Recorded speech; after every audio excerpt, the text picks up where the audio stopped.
এরকম সমাবেশ বা মাহফিল করতে পারি না, পেরেছেন? যদি মাহফিল করতে যায় বিভিন্ন ধরনের অনুমতি নিয়ে লাগতো, পায়ের জুতা পর্যন্ত খাওয়া যেত, কিন্তু আজকে কোনো অনুমতি নিয়ে লাগে না। লাগছে যাদের বিনিময়ে আমরা সাফল্য পেয়েছি, তাদের মুখ থেকে আমরা দু একটা কথা শুনবো ইনশাআল্লাহ, অতি সংক্ষেপে। ছাত্রদের মাঝে যারা সমন্বয় ছিল তাদের মাঝে একটু কথা বলবেন। খোকসা উপজেলার সমন্বয় সাইফুর রহমান ভাই। আসসালামু আলাইকুম ওয়া রাহমাতুল্লাহ। প্রিয় খোকসাবাসী, কেমন আছেন আপনারা? আলহামদুলিল্লাহ। সবচেয়ে বড় বিষয় হচ্ছে আজকে আমরা যে আয়োজন দেখছি, আমার সম্মানিত চেয়ারম্যান আঙ্কেল সহ আজকের প্রধান অতিথি সহ আমরা যে আয়োজন দেখছি, আয়োজন কি 4 মাস আগেও ছিল না? আল্লাহ তাআলা আমাদের এই রহমত বরকত দান করেছেন। আমরা আজকে ইসলামের কথা সজোরে বলতে পারছি, ঠিক কিনা? আল্লাহ আমাদের কবুল করেছেন, সেই আল্লাহর দরবারে একবার শুকরিয়া আদায় করি আলহামদুলিল্লাহ। কথা খুবই সংক্ষেপ, যেহেতু আমরা বলার সুযোগ পেয়েছি। কোরআন হাদিসের কথা সর্বস্তরে আজকে ছড়িয়ে পড়ছে, সবাই আমরা বলছি। ঠিক সেই ইসলামী দাওয়ার কাজ হিসেবে আগামী 21শে ডিসেম্বর খোকসার বুকে সবচেয়ে বড় ইসলামিক সাংস্কৃতিক অনুষ্ঠান অনুষ্ঠিত হবে ইনশাআল্লাহ। তারই অংশ হিসাবে আপনাদের কাছে এসেছি, আপনাদের দাওয়াতটুকু পৌঁছাই দিতে এসেছি। ছাত্রদের পক্ষ থেকে হোক, ওই অনুষ্ঠানের আয়োজক কমিটির পক্ষ থেকে হোক, সেটি হচ্ছে খোকসা সাহিত্য সাংস্কৃতিক সংসদের উদ্যোগে এবং বৈষম্য বিরোধী ছাত্র আন্দোলনের সহযোগিতায় আগামী 21শে ডিসেম্বর, আবারও বলছি আগামী 21শে ডিসেম্বর খোকসা পাইলট স্কুল ময়দানে বাদ আসর অর্থাৎ 4টা থেকে রাত 11টা পর্যন্ত ইসলামিক সাংস্কৃতিক অনুষ্ঠান অনুষ্ঠিত হবে। আমরা সবাই ওখানে উপস্থিত থেকে আল্লাহর এই জমিনে ইসলামকে যাতে ছড়ানো যায় তার প্রচেষ্টা হিসেবে আমরা সবাই একত্রতা ঘোষণা করতে পারি তো? ইনশাআল্লাহ আমরা সবাই থাকবো। এবং আজকে আমাদের কথা বলার সুযোগ করে দেওয়ার জন্য আমার সম্মানিত চেয়ারম্যান আঙ্কেলকে, আমি মনিরুজ্জামান আঙ্কেলকে আমি অন্তরের অন্তঃস্থল থেকে ধন্যবাদ জানাই এবং ছাত্রদের জন্য দোয়া করবেন, যাদের অক্লান্ত পরিশ্রম, রক্ত এবং প্রচেষ্টার বিনিময়ে আজকে আমরা এই কথা বলতে পারছি। আল্লাহ যেন তাদেরকে কবুল করেন, আমিন। ওয়া মা তাওফিক ইল্লা বিল্লাহ। আসসালামু আলাইকুম ওয়া রাহমাতুল্লাহ। আলহামদুলিল্লাহ, আমরা চমৎকার একটা মেসেজ পেয়েছি। এ পর্যায়ে আমাদের মাঝে অতি সংক্ষেপে কথা বলবেন ছাত্র প্রতিনিধি, আমাদের যেখানে দাঁড়িয়ে আছি মাদ্রাসার প্রতিষ্ঠাতা পরিচালক কাজল চেয়ারম্যানের ছেলে হৃদয় জামান সজল ভাইকে অতি সংক্ষেপে কথা বলার জন্য অনুরোধ করছি।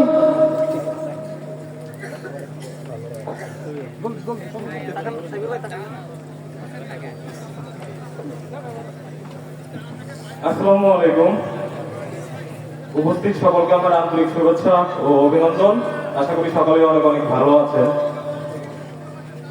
আজকের এই মহতী অনুষ্ঠানের অন্যতম আয়োজক সর্দার মনিরুজ্জামান কাজল, আমার আব্বা।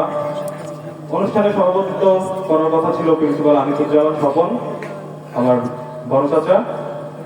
আপনারা জানেন যে আমার চাচি আম্মা ক্যান্সার আক্রান্ত, ঢাকাতে আছেন এবং কিছু ব্যতিব্যস্ততার কারণে চাচা উপস্থিত হতে পারেনি। তবে আমার খুবই ভালো লাগে যে এর বাইরেও আমি আলাদা করে নিজের পরিচয় দেওয়ার মতো কিঞ্চিত হয়তো জায়গা করতে পেরেছি। আপনারা জানেন বিগত দিনে স্বৈরাচার হাসিনা পতন যে আন্দোলনের মাধ্যমে সুগঠিত হয়েছিল, সেই বৈষম্য বিরোধী ছাত্র আন্দোলন মাঝে কিছুটা যখন নুয়ে পড়েছিল, যখন পাবলিক বিশ্ববিদ্যালয়ের হলগুলো বন্ধ করে দেওয়া হয়েছিল, আমরা দেখেছিলাম যে বেসরকারি বিশ্ববিদ্যালয় আওয়ামী বিরোধী সমস্ত রাজনৈতিক দল এবং সাধারণ জনতাকে সাথে নিয়ে সেই আন্দোলন চলমান দেখেছিল। আমি হৃদয় সজন, সেই বেসরকারি বিশ্ববিদ্যালয়ের একজন সমন্বয়ক। তবে আমি মনে করি যখন আমি খোকসাতে দাঁড়িয়ে কথা বলি, আমার সব থেকে বড় পরিচয় হওয়া উচিত আমি খোকসার সন্তান। আর এখন যেখানে দাঁড়িয়ে কথা বলছে এটা তো আমার শিকড়, আমার গ্রাম। আসলে আন্দোলন বিষয়ে কথা বলতে গেলে অনেক লম্বা হয়ে যাবে, তবে আমি কিছুটা সময় চেয়ে নেবো। আমি কিছু স্মৃতিচারণ করতে চাই এবং আমি মনে করি এখনো দেখছি লোন লীগ, আনসার লীগ, বিভিন্ন লীগের দেশে সেই স্বৈরাচার হাসিনা এখনো ফিরে আসার যে পায়তারা করছে, আমি মনে করি আপনাদের জানা উচিত এই কথাগুলো, এই সচেতনতা তৈরি রাখা উচিত। আজকের অনুষ্ঠানের আমাদের যিনি প্রধান বক্তা, আমার মনে পড়ে হয়তো 13-14 সালের ঘটনা। ফুলবাড়ি থেকে তার গাড়ি ভাঙচুর হলো, তাকে যেভাবে অতর্কিত আক্রমণ করতে চেয়েছিল এই দায় কুষ্টিয়া জেলা আওয়ামী লীগের তৎকালীন নেতা থেকে শুরু করে একজন আওয়ামী লীগের সমর্থক এই দায় এড়াতে পারে না, প্রত্যক্ষ অথবা পরোক্ষভাবে তার দায় আছে।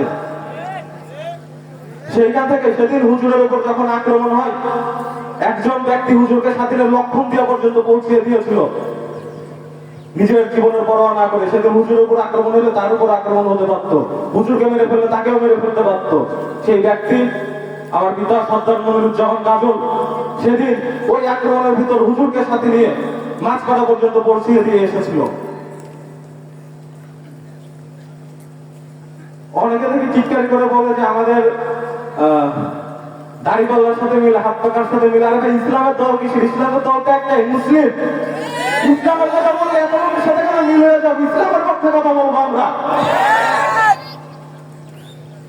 আমি ফেসবুকে একটা পোস্ট দেখতে পেলাম, একজন ব্যক্তি বলছে যে ব্যবসা হচ্ছে স্বচ্ছ প্রকৃতির, কিন্তু রাজনীতি নিয়ে ব্যবসা এবং ধর্ম নিয়ে ব্যবসা ভালো নয়। আমার খুবই ভালো লাগলো যে আমাদের এলাকার লোকজন রাজনীতি সচেতন হচ্ছে, কিন্তু পরবর্তীতে আমরা বললাম যিনি পোস্ট দিয়েছে তিনি নিজেই তো প্রতিষ্ঠিত মাদক ব্যবসায়ী। তো ব্যাপারটা এরকম হয়েছে যে আমরা দেখেছি না যে ইসকনের এক নেতাকে গ্রেফতার করছে, ভারত কি করছে, বাংলাদেশের নিন্দা করে একটা স্টেটমেন্ট দিয়েছে। আচ্ছা বলেন, ইসকনের ওই নেতাকে গ্রেফতার করা ভালো হয়েছে কি খারাপ হয়েছে? ভালো হয়েছে। তার মানে বিষয়টা এমন যে ভারত যদি বাংলাদেশের কোনো কিছুতে নিন্দা করে, তাহলে বাংলাদেশ ওইটাতে 100% ঠিক করছে। আর বিষয়টা এমন, এই ধরনের সুবিধাবাদী ব্যক্তি যদি ইসলামের প্রসঙ্গে কোনো খারাপ কথা বলে, তার মানে সে আওয়ামী লীগ থেকে এখন অন্য কোনো দলে ঢোকার পায়তারা করছে, ঠাই পাচ্ছে না, ইসলামের প্রসঙ্গে বাজে কথা বলতেছে।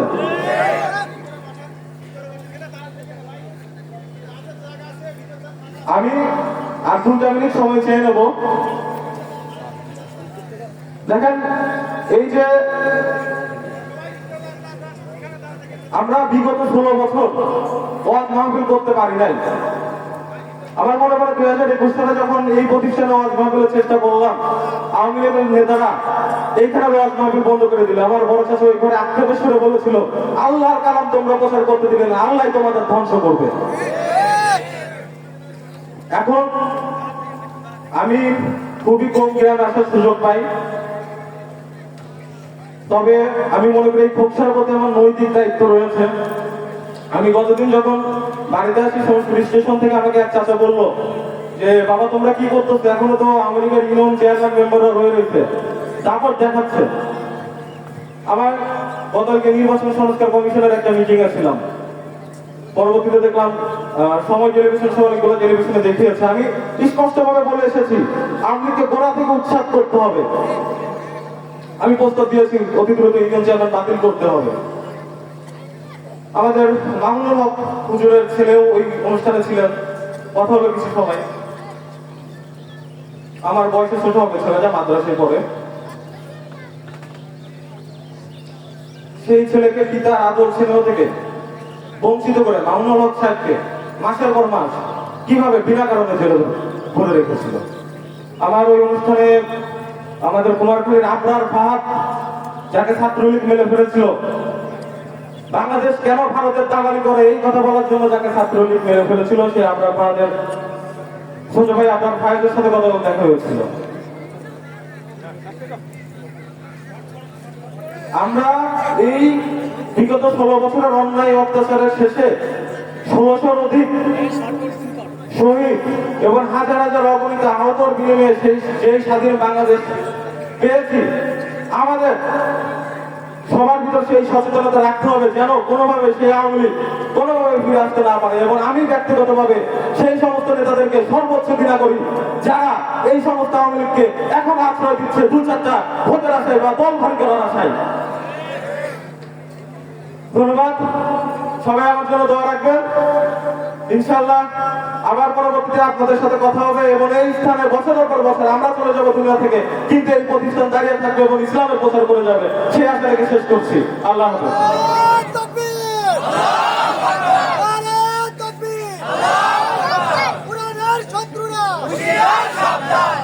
আলহামদুলিল্লাহ, আমরা আর কথা বলবো না, আমাদের কাঙ্ক্ষিত মেহমানের কথা শুনবো ইনশাআল্লাহ। আমরা সকলে চিনি, জানি এবং বুঝি